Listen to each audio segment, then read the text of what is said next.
আসসালামু আলাইকুম রহমতুল্লাহ। কি অবস্থা সবার? কেমন আছে? এমনি আলহামদুলিল্লাহ। সাধারণত কখনোই ভিডিও রেকর্ড করা হয় না, কিন্তু ভিডিও রেকর্ড করতেছি।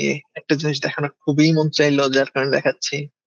আসলে তো আমরা অনেক কিছুই করি বা অনেক কিছুই করতে চাই। বিশেষ করে আমার কমিউনিটির যেসব লোকজন আছে, আমরা আর্কিটেক্ট বা রিসার্চার বা টিচার বা কোন একটা কোম্পানির ওনার, প্রজেক্ট ম্যানেজার, সবাই তো আসলে মাথা অনেক কিছু আছে যে কোনটা করবো, এবং অল টাইম সবাই সবসময় প্রেশারাইজড হয়ে যায় যে কোনটা থেকে করব, কিভাবে করব। তো আলহামদুলিল্লাহ আমি আমার নিজের জন্য একটা সিস্টেম বিল্ড করলাম, যেটা কিনা আমার এই সমস্ত কাজকে সহজ করে দিচ্ছে। আগে যেগুলো কিনা মাথায় প্রচুর প্রেশার দিত, যেটা নেওয়া সম্ভব হইতো না, তো সেটা নিজের জন্য বিল্ড করছি। এখন আমি মনে করলাম যে এটা যদি সবার সাথে শেয়ার করি, যে কেউ এটা বানাইতে পারবে। তো বেশি কথা না বলে আগে ডিরেক্ট দেখাইলে হলো যে বোঝা সহজ হবে। ওকে, স্ক্রিন শেয়ার করতেছি। This is Solaring, meet my AI agent Solaring. এটা হলো আমার নিজের জন্য, নিজের বিল্ড করা আমার একটা এআই এজেন্ট, যে কিনা আমার সমস্ত কাজ করে দিবে। তো এটার একটু ইন্টারফেসটাকে একবার দেখে আসি যে কেমন, লুকটা কেমন। তারপর আমি সব এক্সপ্লেন করতেছি জিনিসগুলা কি কেমন। এখানে আমি আমার রিসার্চ নিয়ে কাজ করি, এখানে আমার অন্যান্য যেসব প্রজেক্ট আছে সেই প্রজেক্ট গুলা নিয়ে এখানে কাজ করতেছি। আমার আমি যে অ্যারাবিক কোর্স করতে সেগুলো নিয়ে কাজ করতেছি, আমার যত লেকচার আছে সবকিছু এই একটা জায়গায় ম্যানেজ হয়ে যাচ্ছে। প্রতিদিন সকাল এখন আমার এটা দিয়ে শুরু হয়। আমি আগে একটু এক্সপ্লেন করি। এটা হলো প্রথমে সোলারিন। এটা আমার দেওয়া নাম, এটা কোনো কেউ না, অন্য কেউ না। হ্যাঁ, সোলারিন হলো যে নামটার কনসেপ্টটা হলো যে এমন যে সোলার পাওয়ার যেমন আমাদের পুরা দুনিয়াকে চালাচ্ছে, তো এরকম সোলার থেকে আমার নামটা আসছে, যে সোলারের মতো আমার একটা সিস্টেম আমি বিল্ড করতেছি, সোলারিন system. Like a solar system, যে কিনা আমার আমার দুনিয়ায় যত কিছু আছে সবকিছুকে কন্ট্রোল করবে বা সবকিছুকে ম্যানেজ করে দিবে। তো সোলারিন হলো আমার মেইন সিস্টেম। আর আমার এইটার ভিতর অন্যান্য অনেকগুলা প্ল্যানেট আছে। আমি যদি একটু মোশন অফ করে দিই তাহলে বোঝা যাবে। এটা হলো সোলারিন, ঠিক আছে। আর এগুলো হলো অন্যান্য সব প্ল্যানেট, আমি যেসব প্রজেক্ট নিয়ে কাজ করতেছি বা যেসব টপিকে আমি কাজ করি সবগুলো। এখানে ক্লিক করলে আমার এখানে চলে যাবে। তো আমি মোশন অন করে দিই আবার। তো এটা হলো আমার সোলারিন সিস্টেমটা, একটা অপারেটিং সিস্টেমের মতো। এটা আমার একটা এআই এজেন্ট, যাকে আমি যেটা বলবো আমার পুরা কাজগুলো ওই করে দেবে, ওর কাছ থেকে এখান থেকেই দেখবো। মানে ও আমার পার্সোনাল অ্যাসিস্ট্যান্ট, এর মতো একজন এজেন্ট। ঠিক আছে, তো আমি যদি নিচে যাই, প্রতিদিনও আমাকে একটা ডেইলি ব্রিফ দিয়ে শুরু করবে, যে আমার আমার সমস্ত ইমেল পড়বে, আমার গুগল ক্যালেন্ডার পড়বে, আমার সারাদিনের কাজ কি কি সেগুলো দেখে আমাকে আপডেট দিবে, দিয়ে আমি সেখান থেকে করবো। টু ডুতে আমার গুগল ক্যালেন্ডারে যা যা আছে সবকিছু এখানে অটোমেটিক্যালি আপডেট হবে। এটা এখন আমি হলাম যে আমার টোকেন বাঁচানোর জন্য আমি আপডেট একটু কম করতেছি, কিন্তু এটা ডেইলি সিঙ্ক হবে, এবং আমি যদি ক্লিক করি অটোমেটিক্যালি ইনস্ট্যান্ট সিঙ্ক হয়ে যাবে। আমি চাইলে এখানেও অ্যাড করতে পারবো আমার ডেইলি শিডিউল গুলা। এখানে যদি অ্যাড করি আমার গুগল ক্যালেন্ডারে সিঙ্ক হবে, গুগল ক্যালেন্ডারে অ্যাড করলে এখানে সিঙ্ক হয়ে যাবে। তো আমার টাস্ক গুলো এভাবে ম্যানেজ হয়ে যাচ্ছে। তারপর এখানে daily word knowledge, unlimited scroll করার থেকে আমার কাছে মনে হয় যে এরকম ডেইলি কিছু ওয়ার্ড নলেজ পাওয়া ভালো, যেটা কিনা মেন্টাল রিফ্রেশমেন্ট দেয়। আমি যদি চাই এটা ইনস্ট্যান্ট রিফ্রেশ করতে পারি, ও আমাকে প্রতিদিন নতুন নতুন জিনিস শেখাবে। পড়তেই পারতেছেন, আমি পড়ে না বলি আর কি। তো এরকম ডেইলি নতুন নতুন ওয়ার্ড নলেজ আমাকে দেখাবে, দেখাবে সারপ্রাইজ ইফেক্ট। তো আমি রিফ্রেশ করলে এরকম আপডেট হইতেই থাকবে, আর প্রতিদিন একটা করে দিবেও। এটা হলো আমার সোলারিন সিস্টেমটা। আমি যে সোলারিন সিস্টেমটার কথা বলছি, সেই সোলারিন সিস্টেমটার ব্রিফটা ও এখানে দিবে আমাকে, যে প্রতিদিন, যে আমি যদি এখানে কোনো একটার উপর ক্লিক করি তাহলে সেটার বর্তমান কারেন্ট কি অবস্থা, ইন প্রোগ্রেস আছে নাকি, কাজ কতটুকু, কোন লেভেলে আছে, সবকিছু আমাকে দেখাবে। এগুলো কিন্তু আমি আপডেট করতেছি না, ও নিজে নিজে আপডেট করতেছে। আমার কোনটার কি অবস্থা সেটাও এখানে আপডেট করে দিচ্ছে। তারপর এটা হলো সোলারিনের মেমোরি। আমার মেমোরি না, সোলারিনের মেমোরি। ও আমার সম্পর্কে কি কি জানে, কি কি আপডেট করতেছে। ও প্রতিদিন যখন আমার সম্পর্কে নতুন কিছু জানবে, নতুন কিছু ইনফরমেশন দিবে, সব এখানে পাবে। সব এখানে হলো যে ও আপডেট করে রাখবে। তো এটা আস্তে আস্তে আরো ডট বাড়বে। এখানে যদি আমি অন্য প্রজেক্ট শুরু করি তাহলে সোলারিন সিস্টেমে নতুন কিছু প্ল্যানেট অ্যাড হবে। তো এইভাবেই চলতেছে আমার সোলারিন সিস্টেমটা। তারপর যদি এমডিএইচ রিপোর্ট দেখাই, এটা একটু কনফিডেন্সিয়াল, যে আমাদের মাস্টার্স প্রোগ্রামের যে যে প্রোগ্রামটা যেভাবে রান হয় সেটার পুরা রিপোর্টটা আর কি এখানে। তো এটা, যেমন আমি একটু কোডিং গুলার অর্থ বলি। Masters in digital heritage, MDS. PST মানে প্রোগ্রাম স্পেসিফিকেশন টেমপ্লেট, মানে আমাদের পুরা প্রোগ্রামটার যেই প্ল্যানিংটা সেটা এখানে আছে। আর এটা হলো জেনারেল ইভ্যালুয়েশন, মানে আমাদের সমস্ত স্টুডেন্টস যত ইভ্যালুয়েশন গ্রেডিং আছে সেগুলো এখানে হয়। এগুলো আমরা ম্যানুয়ালি তৈরি করছি আগে। বা আমার আগেই এগুলো তৈরি করা হয়েছে। এগুলো ওই যে হায়ার আপ থেকে পারমিট হয়ে তারপর এখানে আসছে। তো এখন হলো জেনারেল ইভ্যালুয়েশনটা শুধু আমি নিজে নিজে আপডেট করি, আর কিছু আমার আপডেট করা লাগে না। যেমন প্রতিটা কোর্সের জন্য, এই কোর্সটা অন্য ডিপার্টমেন্টের কোর্স, যার কারণে আমাদের কিছু করার নাই। এই প্রতিটা কোর্সের জন্য আমাদের কোর্স স্পেসিফিকেশন টেমপ্লেট আছে, সেটা আমাদের বানাইতে হয়, যেটা অলরেডি বানানো ছিল। তো আগে এগুলো সব ম্যানুয়ালি করতে হতো, যেমন assignment brief, course learning outcome, তারপর কোর্স রিপোর্ট। তো এই জিনিসগুলো আগে ম্যানুয়ালি করতে হতো, কিন্তু এখন কি হয়েছে, যেমন এই দুইটা কোর্স আমার প্রোগ্রাম ডিরেক্টর সে নিজে ম্যানুয়ালি বানাইছে, এক একটা বানাইতে এটা এখনো বানায় শেষ করে পারে নাই। এক একটা PDF doc file with the help of AI বানাইতে একদিনের মতো লেগে গেছে, এক একটা সিএলও বানাইতে, সিএলও রিপোর্ট বা পুরা কোর্স রিপোর্ট বানাইতে পুরা আলটিমেটলি প্রায় এক সপ্তাহের মতো লেগে যায়। তো এখন যে সেই জিনিসটা কি হয়েছে, আমি এমন একটা সিস্টেম তৈরি করছি যে এখন এর কাছে আমার সিএসটি আছে, এই আছে, এই যে এবিটি গুলা, সিএলও গুলা, সিআইটি গুলা, প্রত্যেকটা জিনিস মাত্র এক লাইনের প্রম্পটেও বানাই দিছে। আমি শুধু বলছি যে দেখো, আমার এখন এবিটি লাগবে, ওই যে সিএসটি তোমার কাছে আছে, এমডিএইচ আছে, পিএসটি আছে, জেনারেল ইভ্যালুয়েশন আছে, ওইটা দেখে ওই যে আমার প্রোগ্রাম ডিরেক্টর ডক্টর সুলতান যে এবিটি গুলো বানাইছে, ওই রকম সেম সেম ফরম্যাটে, সেম সেম ফন্টে, সেম সেম স্টাইলে, সেম কালারে সবকিছু ঠিকঠাক রেখে তুমি এবিটি বানাও। ও দেখছে ইভ্যালুয়েশন কতগুলো অ্যাসাইনমেন্ট আমি দিছি, কি করছি, সেই অনুযায়ী ও বানাই দিছে।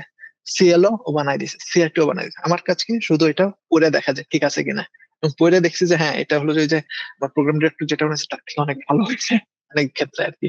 এবং বুঝার কোনো উপায় নাই যে এটা আমি বানাই নাই বা একটা এআই এজেন্ট বানাইছে। তো এরকম যে এখন কিছু কিছু কোর্সে আমাদের সিএসটি নাই, ও হলো ওরকে যদি বলে যে হ্যাঁ তোমার কাছে পিএসটি আছে, পিএসটি দেখো, আর আগের সিএসটি গুলো এক্সাম্পল দেখে তুমি নতুন সিএসটি বানাও, ও সিএসটি বানাই দিবে নেক্সট সেমিস্টারে। এখানে এই যে যত যত কোর্স, এই কোর্স গুলো আমি বলি নাই যে আমার এই কোর্স আছে, ও ওই যে এমডিএসসি দেখছে কি কি কোর্স আছে, কোন কোন সেমিস্টারে কি আছে সব দেখে আপডেট করে ফেলছে। এবার যদি লেকচারে আসি, কয়েক আমার যতগুলো কোর্স আমি লেকচার দিব বা যতগুলো কোর্স সব এখানে আস্তে আস্তে আপডেট হবে। এটা এখনো ইনবিল্ট সিনারিতে আছে। যেমন গত সপ্তাহে জিএস এর উপর লেকচার ছিল, শুধু ওকে বলছি যে হ্যাঁ এটার উপর লেকচার আছে, এই টপিকের উপর। ও আমার এই ট্যাবটা অ্যাড করে দিছে, এবং এই যে এই প্রেজেন্টেশন কিন্তু আমার বানানো না, এও কিন্তু এই বানাই দিছে। আমি এখন এক্সটেমএল প্রেজেন্টেশন বেশি দেই, স্লাইড প্রেজেন্টেশন খুব কম দেই, কিন্তু স্লাইডও চাইলে এখানে অ্যাড করে রাখা যাবে। যে প্রেজেন্টেশন দেখতেছি এই প্রেজেন্টেশন পুরাটাই ও বানায় দেওয়া, যদি ও এটার সাথে ইন্টিগ্রাভিটির কিছু হেল্প ছিল। তো এখানে আবার এই যে প্রেজেন্টেশনের ক্ষেত্রে তখন স্ক্রল করা যায়, কপি করা যায়, এইচটিএমএল এর কিছু সুবিধা আছে। তো যদি আমি এখানে আরেকটা কোর্সে যাই, তাহলে এবার এই কোর্সে আমি সব লেকচার কোনটা কোনটা হবে সবকিছু আমার দেওয়া আছে, যেটাতে যেই স্লাইড সেটাতে গেলে স্লাইড আপডেট হয়ে যায়। এগুলা স্লাইড দেওয়া হয় না এই কারণ আগের, আর এগুলো হলো যে ডেমনস্ট্রেশন মোডে অনেক কিছু, এগুলো এখনো নেক্সট হবে আর কি, এখনো শেষ হয় নাই তাই এখানে আপডেট হয় নাই। নিচে আরেকটা জিনিস আছে, সেটা হলো অ্যাসাইনমেন্ট। আমি যে টপিক শেষ করলাম সেই টপিকের উপর যদি অ্যাসাইনমেন্ট দিতে চাই, শুধু বলে দেবো যে হ্যাঁ এই হলো অ্যাসাইনমেন্ট। ওই যে আগেরটা এমডিএইচ রিপোর্ট অ্যাসাইনমেন্ট ব্রিফ আছে, সেই অনুযায়ী পুরো অ্যাসাইনমেন্টের ব্রিফ দিবে, স্টুডেন্টরা সাবমিট করলে সেটাও এখানে অ্যাড হবে, এখানে ইভ্যালুয়েশন অ্যাড হবে। এটা আমি এখনো ডেভেলপ করতেছি, যে স্ট্যাটাস দেখাই দিছে যে আপডেট লেটার। আমরা যারা রিসার্চার আছি তাদের জন্য সবচেয়ে গুরুত্বপূর্ণ বা সবচেয়ে মজার মনে হয় এটা হবে, সেটা হলো রিসার্চ পেপার পাবলিকেশন। আমরা যদি রিসার্চ করতে যাই, আমার কাছে মনে হয়েছে যে একটা গুরুত্বপূর্ণ বিষয় হলো প্রতিদিন রিসার্চ করতে হবে। কিন্তু প্রতিদিন রিসার্চ খুঁজে পাওয়া বা নিজের টপিকে খুঁজে পাওয়া, এটা খুবই বড় একটা সমস্যা। তো সেক্ষেত্রে কি করছি, যেহেতু সোলারিন জানে আমার টপিক কি, আমি কি নিয়ে কাজ করি, ও প্রতিদিন দুনিয়া ঘাইটে একটা রিসার্চ পেপার বের করবে যেটা কিনা আমার টপিকের সাথে যায়, এবং সেটার একটা সামারি দিবে, খুবই নর্মাল ভাষায় সামারি, যেটা পড়লে আমি পুরো বুঝে যাবো এই পেপারে কি হয়েছে। তারপর এই পেপারটা কেন আমার জন্য প্রয়োজন, আমার সাথে কোন দিক থেকে যায়, সেটা আমাকে দেখাবে। তারপর এইটার যে রিসার্চ গ্যাপ আছে সেটার সাথে অ্যালাইন করে আমার যেই পটেনশিয়াল আছে তার উপর বেস করে ফিউচার কিছু রিসার্চ টপিকও আমাকে সাজেস্ট করবে। আমি যদি এখান থেকে প্লাস দেই, এটা অটোমেটিক্যালি আমার এই পাশে চলে আসবে। হ্যাঁ, এই যে এখানে টিক চলে আসছে, আমি দেখাবো এটাকে, কিন্তু আমি এটা এখন করি নাই আজকের এটা।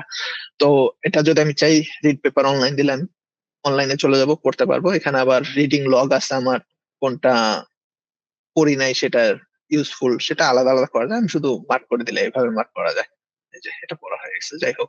এখানে কারেন্ট স্ট্যাটাস আছে, এখন যে রিসার্চ নিয়ে কাজ করতেছি সেটা আপডেট আছে। আর এইমাত্র যে টপিকটা অ্যাড করলাম সেটাই যে এখানে অ্যাড চলে আসছে। এখানে টপিক গুলো চলে আসবে, যদি কোনো টপিক নিয়ে আমি কাজ শুরু করতে চাই এখানে দিব, আউটলাইন চলে আসবে। তারপর আমি এখানে আমার সিস্টেমকে বলবো, তারপর আউটলাইন করবে, তারপর আস্তে আস্তে ড্রাফটিং করে, এগুলো ম্যানুয়ালি ড্রাফটিং করে রিভিউ করে, তারপর যেভাবে রিসার্চ পাবলিকেশন করতে হয় সেটা করা যায় আর কি। সো দিস ভিলেজ এটা হলো যে মোর লাইক আমরা যারা আর্কিটেকচারে আছি তাদের সাথে কিছুটা রিলেটেড হবে, যে আমরা একটা প্রজেক্ট যখন করি তখন সেই প্রজেক্টের তো ডিফারেন্ট ফেজ থাকে, সেই ফেজ গুলা কখন কিভাবে কতটুকু কমপ্লিট হচ্ছে সেটা এখানে দেখাইতে পারবো এই সিস্টেমটাই। যেমন এখানে যেটা করছি যে আমরা ডেটা ক্যাপচার করছি, ডেটা সর্টিং করছি, এগুলো আমাদের হয়ে গেছে, তা দেখাচ্ছে যে হ্যাঁ এগুলো হয়ে গেছে। যেটা আমাদের এখন চলতেছে লেজার স্ক্যান বা 3D এগুলার অ্যালাইনমেন্ট, 3D মডেলিং, এগুলো হয় না এখন, এগুলো ইন প্রোগ্রেস। 2D গ্রাফিক্স বা রিসার্চ এগুলো এখনো শুরুই হয় নাই, তাই বলছে হ্যাঁ শুরু হয় নাই। Game development in progress. তো এখানে এই প্রজেক্টের যা যা জিনিসপত্র আছে সব এখানে আপডেট করা আছে, যেমন হেরিটেজ গেমস। এই প্রজেক্টের উপর বেস করে একটা গেম বানানো হয়েছে, যেটাও কিনা আমি বানাই নাই, এই বানাই দিছে।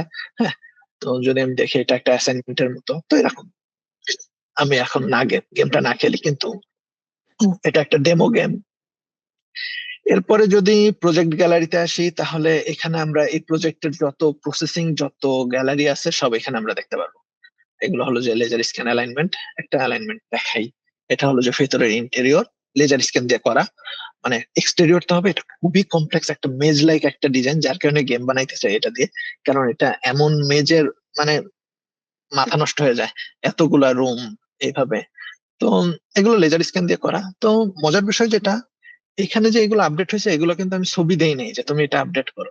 এখানে প্রায় 250-300 মতো ছবি আছে, এবং এই ছবিগুলো কিছু স্ক্রিনশট নেওয়া, কিছু হলো যে ইসের আমাদের যে লেজার স্ক্যানের যে টেমপ্লেট সেখান থেকে পিডিএফ আছে, সেই পিডিএফ এ অটোমেটিক্যালি আপডেট হয়েছে। ও পিডিএফ থেকে ছবিগুলো এক্সট্রাক্ট করে তারপর এখানে আনছে, কিছু করিনি, ঠিক আছে। তো এখানে এই যে অ্যালাইনমেন্ট, এটা এমনিতে প্রজেক্ট হিসেবে দেখানো, 20,000 ছবি অ্যালাইন করা। এটা পুরো একটা গ্রাম, এটা একটা বিল্ডিং, যেটার প্ল্যান দেখালাম সেটা এই এলাকা। এবার এই এলাকা আছে, এখানে একটা জোন আছে, এখানে একটা জোন আছে। যাই হোক, এটা এখনো ইন প্রোগ্রেস। একটা ফাইনাল আউটপুট দেখায়, এগুলো 2D প্ল্যান, এরকম লেভেলের প্ল্যান আসবে বা এর থেকেও ভালো ক্যাড প্ল্যান আসবে। এগুলো বিভিন্ন অ্যানালাইসিস, 3D মডেলের বিভিন্ন সময়ের ছবি, একটা দুইটা 3D মডেলের ছবি দেখাই। এগুলো ড্রাফট, ড্রাফট 3D, এখনো ফাইনাল হয় নাই, ফাইনাল কাজ করতেছি আমরা। তো এই আর কি। তো এটা হলো যে একটা প্রজেক্টকে আমরা এভাবে গুছাই ফেলতে পারি। আমরা যারা আর্কিটেকচারাল প্রজেক্ট করতেছি তারা যদি তাদের প্রজেক্টকে চাই এরকম স্টাইলে গুছাই ফেলতে পারে, বা এর থেকে আরো অন্যান্য আরো আইডিয়া আছে আর্কিটেকচার প্রজেক্টের ক্ষেত্রে। আমি শুধুমাত্র একটা মডেল দিব, ও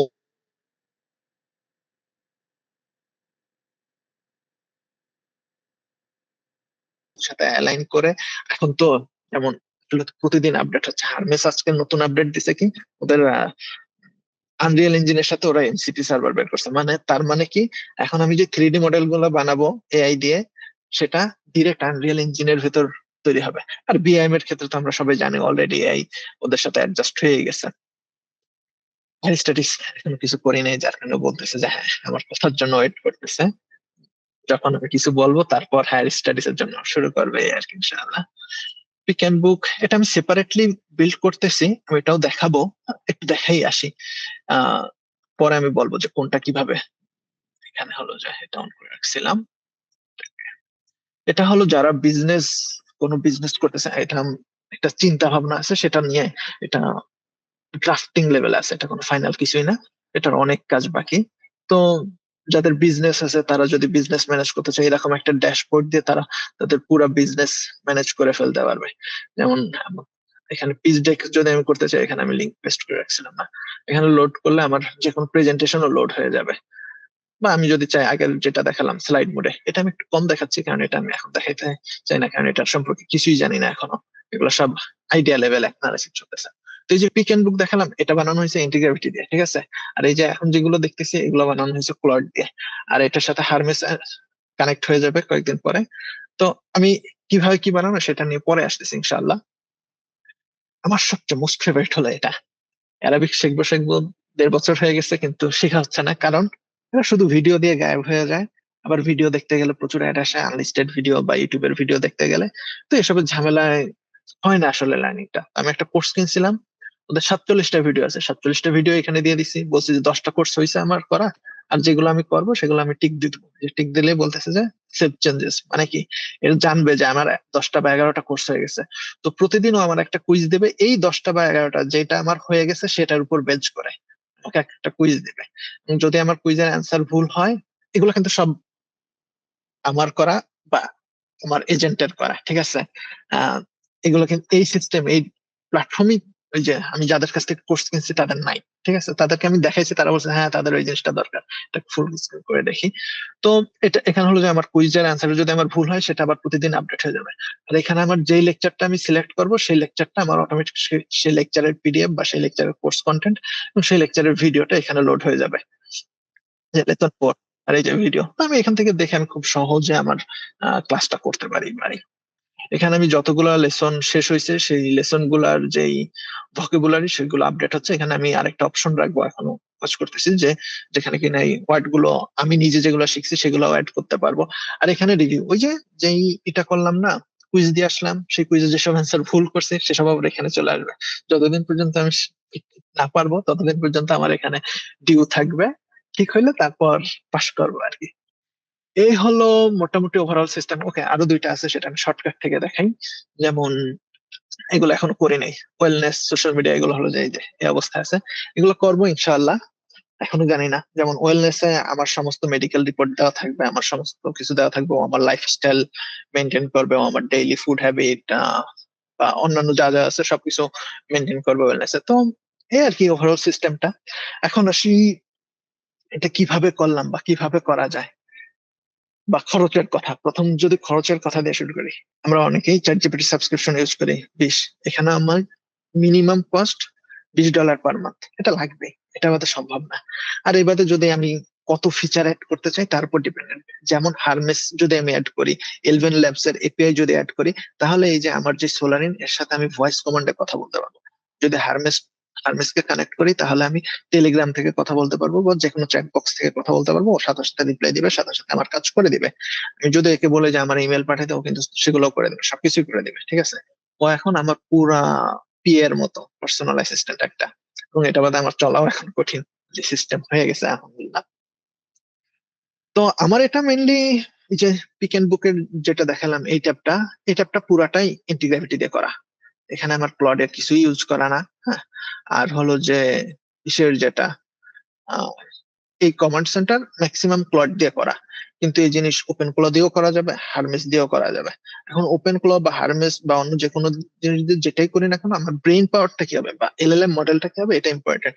যেমন হারমেস বা ওলামা যদি কানেক্ট করে করি তাহলে এলএলএম, লোকাল এলএলএম গুলো দিয়ে আমি করতে পারবো, ডিপসিক বা কুয়েন বা অন্য যেগুলো আছে ফ্রি মডেল। জিএলএম তো দিতে পারবো না, কারণ এটা অনেক বড় লার্জ মডেল, আমার পিসি ওটা হ্যান্ডেল করতে পারবে না। তো ওইগুলা দিয়েও আমার করা যায়। আবার ওইগুলোর এপিআই কিছু কস্টিং কমও আছে, কিন্তু ওইটা ওই যে একটু কমপ্লেক্স, কিন্তু ওইটাতে আরো ফিচার পাবো আমরা। ওটা আমার সেট আপ করা আছে, কিন্তু আমি এর সাথে এখন কানেক্ট করতেছি না। এটা মেইনলি বেসিক্যালি দুইটা জিনিস, এটার সাথে আমার ক্লাউড কানেক্টেড আছে আর ইন্টিগ্রাভিটি কানেক্টেড আছে। ইন্টিগ্রাভিটির ক্ষেত্রে জেমিনাই মডেল গুলো কানেক্ট আছে, কারণ ক্লাউড ক্লাউড হলো যে ছবির জন্য আমার কাছে অতটা ভালো লাগে না, বা প্রেজেন্টেশন গুলা বা এগুলা বেশিরভাগই হলো যে জেমিনাইর বা ন্যানো ব্যানানা থেকে যে ছবিগুলো সেগুলো দিয়ে করা। তো এই আর কি, এটাই দেখানোর ছিল। হয়তো ভিডিও অনেক বড় হয়ে যাচ্ছে, সাধারণত ভিডিও দিয়ে অভ্যস্ত না কখনোই, আসলে কোনো কিছু শেয়ার করে হয়ে অভ্যস্ত না, তবু আর কি দেখানো। বেস্ট অফ দ্য লাক, কেমন হলো জানেন, এই আর কি। আল্লাহ হাফেজ, আসসালামু আলাইকুম।